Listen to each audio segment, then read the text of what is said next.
এদিকে রমজানের আগে বাজারে চাহিদা বাড়ছে সব ধরনের মাংসের, দামও বাড়ছে মুরগি ও গরুর।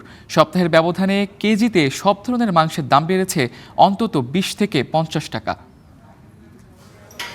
মাসিক বাজারের সঙ্গে রমজানের বাজার করছেন ক্রেতারা, তাই তো মুরগি ও গরুর মাংসের বাজারে এখন ক্রেতাদের বাড়তি চাপ। চাহিদা বৃদ্ধির সাথে সাথে কেজিতে 20 থেকে 50 টাকা বেড়েছে সব ধরনের মাংসের দাম।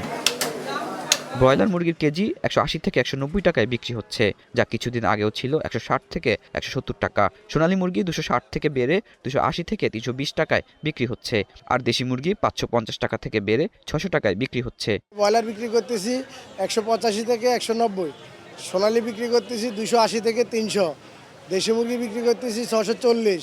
রমজান আসার আগে দাম বেড়ে যাওয়ায় কিছুটা ক্ষোভ প্রকাশ করেন ক্রেতারা। এটা হয় আর কি, বিশেষ করে রমজান উপলক্ষে এই সিন্ডিকেট দাম বাড়ায়। 240 টাকা নিয়েছি, এখন দেখতেছি কি 300-এর উপরে। অন্যদিকে গরু ও খাসির মাংসের দামও বেড়েছে কেজিতে 50 টাকা। গরুর কেজি 800 আর খাসির কেজি 1200 থেকে 1250 টাকায় বিক্রি হচ্ছে। হ্যাঁ বাড়ছে, 750 টাকা ছিল, এখন হচ্ছে 780 টাকা। রমজান যেহেতু সামনে, একটু ফ্ল্যাকচুয়েট করতেছে। বিক্রেতারা বলছেন দেশের বিভিন্ন স্থানের হাটগুলোতেই গরু এবং খাসির দাম বাড়তি। এই মাসখানেক আগে 1200 টাকা ছিল, 1200 তো এখন 50 টাকা, 1250।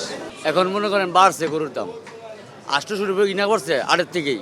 রমজানে মাংসের দাম খুব একটা বাড়বে না বলে দাবি খুচরা ব্যবসায়ীদের। আতাউর নিয়ন, স্টার নিউজ, ঢাকা।